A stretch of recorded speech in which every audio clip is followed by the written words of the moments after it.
que je sois, c'est de l'être.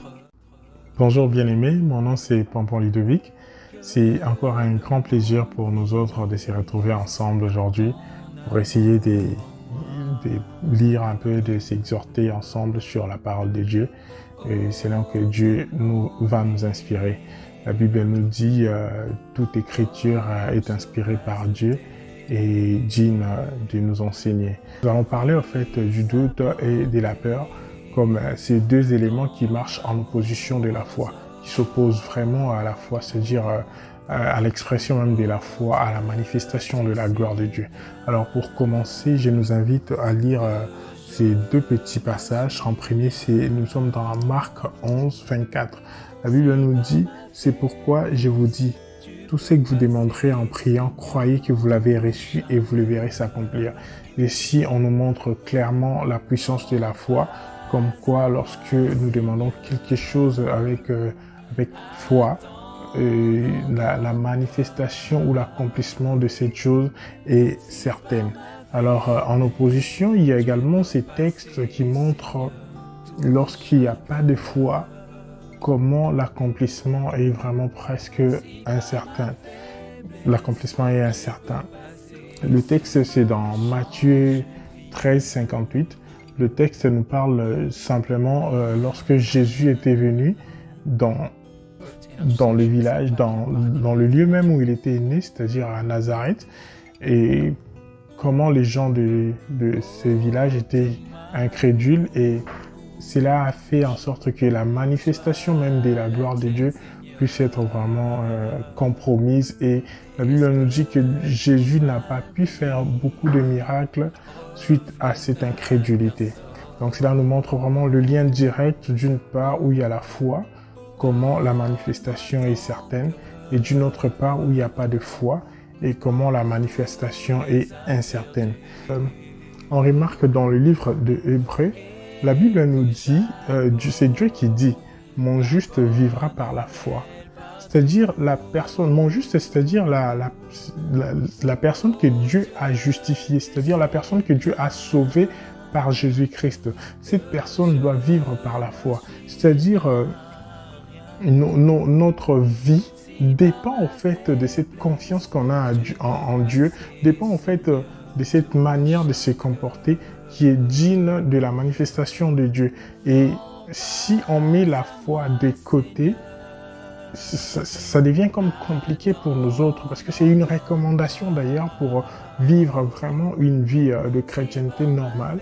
L'ennemi, connaissant toutes ces choses, sa stratégie, c'est vraiment de venir enlever cette partie qui nous connecte avec Dieu, la foi, afin qu'il puisse entrer dans nos vies et puis s'aimer livrer dans nos vies pour vraiment nous déconnecter de Dieu et manipuler nos vies. La Bible nous dit, c'est Jésus qui dit cela à ses disciples.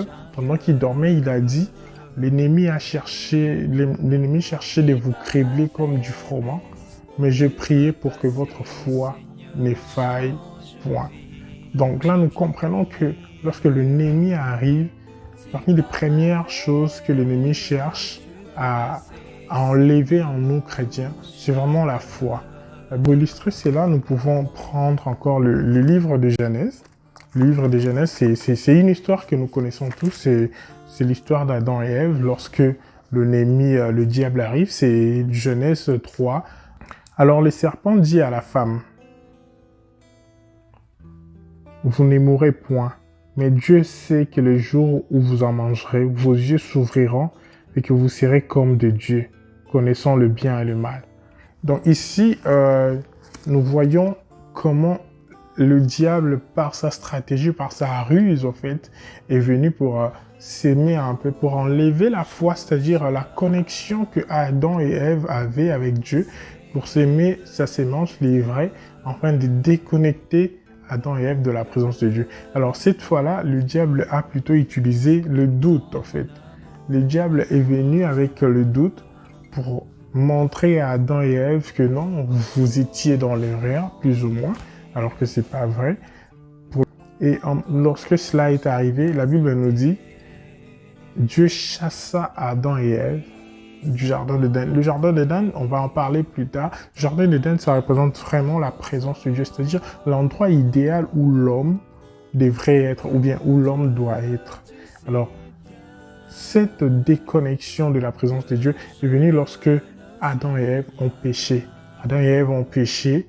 Adam et Ève ont accepté, disons, la sémence du diable, c'est-à-dire le doute. À partir du doute, Adam et Ève sont tombés, ce qui montre vraiment la séparation avec Dieu, quelque chose qui est arrivé parce qu'ils ont laissé leurs oreilles écouter ou recevoir la sémence du diable. Matthieu 14, 22 à 23. C'est l'histoire de Jésus, de la nuit lorsque les apôtres, les disciples étaient sur la barque et Jésus n'était pas là. Jésus était en train de venir en fait. Mais il y avait une forte tempête qui faisait en sorte que les apôtres étaient comme dépaysés. Les disciples étaient comme dépaysés. Ils ne savaient plus à qui, au fait, recourir. Et ces versets expliquent vraiment bien la notion de la foi et la notion de la peur. Parce qu'à ces moments-là, la Bible nous dit qu'ils étaient vraiment remplis de frayeur. Ils avaient vraiment un niveau de peur assez élevé, très élevé même, je dirais. Et la Bible nous dit, lorsque Jésus est arrivé, ils ne voyaient plus Jésus, ils voyaient plutôt comme un fantôme. Souvent, lorsque ces genres de situations nous arrivent, on ne voit même plus la manifestation de Dieu, on ne voit même plus ce que Dieu est capable de faire. Voilà, les disciples commençaient à voir Jésus, le Maître, comme un fantôme en fait. Au lieu de voir les messies, au lieu de voir les sauveurs qui est là, ils voyaient plutôt les fantômes. C'est également la situation des genres de choses qui nous arrivent souvent.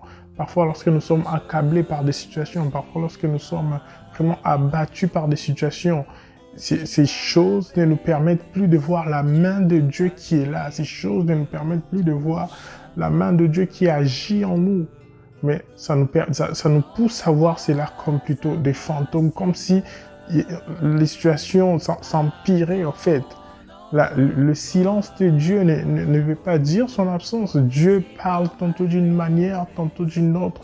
Dans le silence, parfois il agit. Dans le silence, parfois il règle des choses. Si seulement Dieu pouvait nous ouvrir les yeux pour voir ce que Dieu est en train de faire pour nous pendant que nous avons l'impression que rien ne marche. En tout cas, Dieu nous donnera cette paix-là.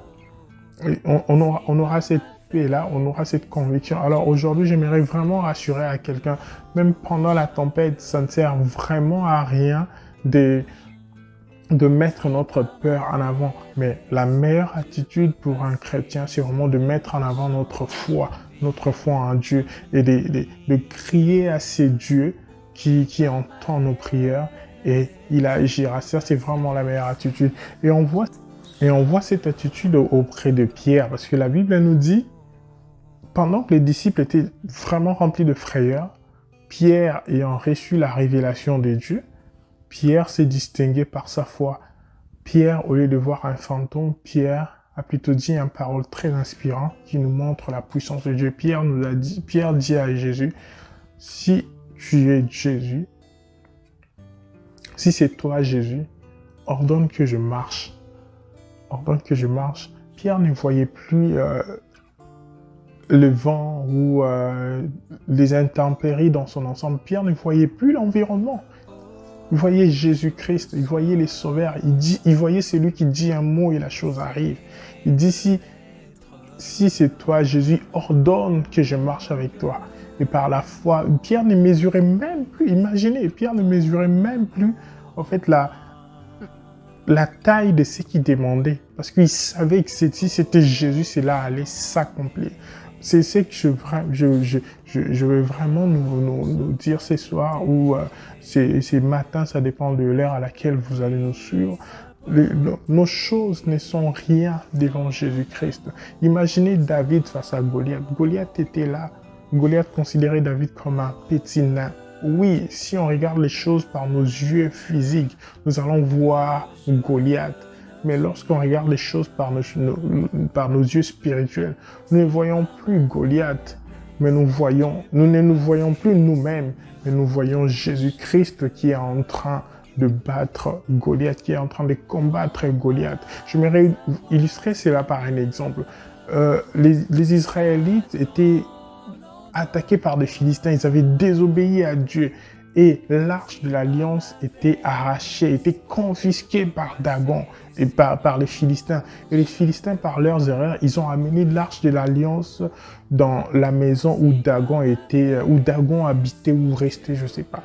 Alors, pendant qu'ils étaient là, l'arche de l'alliance représentait la présence de Dieu. La présence de Dieu invisible dans l'ancienne alliance était représentée par l'arche de l'alliance. Donc, on peut dire que c'était un combat au niveau supérieur, en fait. Le Dieu des Israélites combattait contre le Dieu des Philistins. L'arche de l'Alliance, lorsqu'elle est arrivée au temple de Dagon, la Bible nous dit que tout était détruit et il n'est resté que le tronc. Donc, le combat était rendu à un niveau supérieur, c'est-à-dire le Dieu des Philistins contre le Dieu des Israélites. C'est ce que nous voyons lorsque nous regardons les choses par la foi, par nos yeux spirituels. Nous ne voyons plus Goliath, mais nous voyons le petit Goliath qui sera écrasé par notre Dieu, par Jésus-Christ qui est en nous. Oui, c'est ça, pour revenir à ce que nous étions en train de dire. Pierre ne regardait plus l'environnement. Pierre ne regardait plus comment je ferais pour marcher sur les eaux. Mais Pierre regardait Jésus-Christ qui l'appelait. Et sur la parole de Jésus-Christ, Pierre marcha. C'est pareil lorsque Pierre, le grand pêcheur, était en train de chercher le poisson jour et nuit. Mais il a dit, sur ta parole, je jetterai les filets. Oui, je mérite de dire, la parole de Dieu est là. C'est bien, le prophète peut nous parler, Dieu peut nous parler par une personne, mais Dieu nous parle en premier par sa parole, par la Bible. La Bible nous dit, n'aie point peur, peu importe les circonstances. C'est l'une des paroles que Dieu a répétées à plusieurs reprises dans la Bible. N'ayons pas peur. Vous remarquerez avec moi que c'est la même parole que Jésus a répété ici lorsqu'il est arrivé, parce que la peur, en fait, comme on l'a dit, ça empêche vraiment la manifestation de Dieu. Et lorsque Dieu cherche à faire quelque chose de spécial, Dieu commence d'abord par arranger vraiment l'environnement, par enlever la peur et toutes ces choses qui peuvent limiter sa manifestation, notamment la peur. Vous voyez qu'ici, lorsque Dieu est arrivé, Jésus est arrivé, Jésus a dit n'ayez pas peur, que la paix soit avec vous. Parce qu'il voulait faire quelque chose d'extraordinaire, parce qu'il voulait faire marcher Pierre sur les eaux. Et c'est la même parole que l'ange a adressée à Marie lorsque l'ange voulait annoncer quelque chose d'extraordinaire, c'est-à-dire la conception de notre Seigneur et Sauveur Jésus-Christ. L'ange a dit à la Vierge Marie, n'aie pas peur. C'est pareil également lorsque Dieu était avec Josué. Cette parole est répétée à plusieurs reprises parce que simplement, Dieu prend soin d'enlever la peur avant de manifester sa puissance, avant, en fait, d'opérer les miracles. Et ici, nous remarquons que malgré qu'il y avait la barque qui cherchait à chavirer, il y avait des vents partout dans tous les sens, mais Pierre, par la foi, a pu marcher sur les eaux. Oui, j'aimerais parler à une personne. Malgré que l'environnement présente des choses de manière vraiment opposée, avec la foi de Dieu, nous pouvons marcher sur les eaux. Oui, n'agissons pas, demandons à Dieu de nous remplir de sa foi, de nous remplir de son esprit. Cela nous permettra vraiment de marcher sur les eaux dans la nuit, pendant que nous sommes remplis de frayeur. Faisons manifester la gloire de Dieu et nous allons marcher sur la gloire, sur les eaux. Alléluia. Mais il y a quelque chose qui m'intrigue vraiment dans ces versets. C'est de remarquer que Pierre, qui avait pourtant bien commencé, Pierre qui avait respecté, qui avait obéi à la parole de Dieu, mais à un moment, la Bible nous dit, mais voyant que le vent était fort, il eut peur, et comme il commençait à enfoncer, il s'écria, Seigneur, sauve-moi. La Bible nous dit, ici nous voyons que Pierre, lorsqu'il a remarqué que le vent était fort, comment il a remarqué cela? Parce qu'il a regardé avec ses yeux charnels, avec ses yeux physiques. Parce que lorsqu'il regardait avec ses yeux spirituels, il voyait Jésus. Il ne voyait même pas les fantômes, il voyait Jésus-Christ qui le faisait marcher sur les eaux. Mais lorsqu'il a senti, d'abord il a senti par sa chair également que le vent était fort, il a regardé avec ses yeux Et il a remarqué, il a pris conscience de manière physique que le vent était fort. Et la Bible dit, automatiquement, il commençait à s'enfoncer. C'est automatique, c'est vraiment quelque chose qui nous montre l'automatisme lorsqu'on lâche Dieu. Qu'est-ce qui nous arrive? Lorsqu'on lâche Dieu, comment nous sommes vulnérables? Lorsqu'on lâche la foi, comment la vie commence à s'arrêter? C'est pareil, c'était pareil avec Adam et Ève, on l'a vu au début. Ici, on le voit avec Pierre, lorsqu'il a lâché Dieu. Qu'est-ce qui est arrivé? Qu'est-ce qui nous arrive, nous qui avons bien commencé? Qu'est-ce qui nous arrive?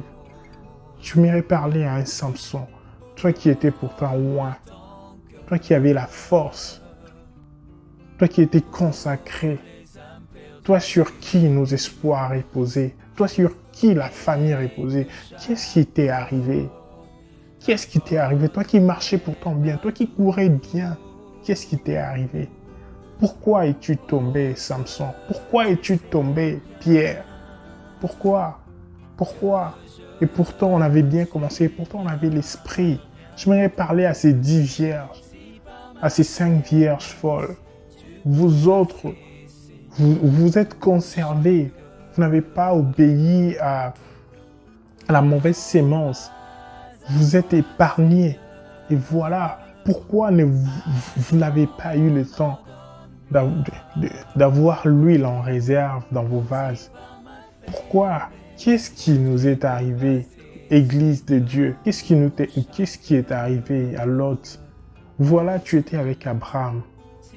Tes yeux t'ont montré loin. Voilà, il y avait de la verdure. Tu pensais qu'il y avait des bonnes choses là-bas. Tu as déplacé tes tentes près des Sodomes. C'est là la raison de ta chute, en fait. Pourquoi es-tu allé là-bas? C'est tes yeux qui t'ont conduit. La Bible dit, soyez plutôt remplis du Saint-Esprit. Nous, enfants de Dieu, nous devons marcher par l'Esprit. En toutes choses, nous avons besoin de l'orientation divine. C'est Dieu qui doit nous montrer quoi faire exactement. Et par la suite, nous remarquons que lorsque Pierre commençait à s'enfoncer, Pierre cria à Jésus, « Jésus, Seigneur, sauve-moi, sauve-moi. » C'est un peu l'histoire, ça me rappelle un peu l'histoire de l'enfant prodigue qui voulait partir, qui voulait faire sa vie. Mais lorsqu'il est allé, il a remarqué que rien ne marchait. Et le courage de cet enfant, c'est vraiment quelque chose qui m'interpelle beaucoup. Lorsque nous sommes allés très loin, la main de Dieu est toujours là. Voilà, la Bible nous dit chaque jour, le Père regardait, est-ce que son enfant arrive? Est-ce que son enfant arrive? C'est comme ça. Et de l'autre part, la Bible nous dit, l'enfant a dit, demain je rentrerai chez mon Père. Et il ne s'est pas arrêté juste à des pensées ou bien à des paroles, mais il a agi. Pierre a crié à Dieu. Il nous dit à chaque problème, soumettez vos prières par de requêtes et de vos supplications.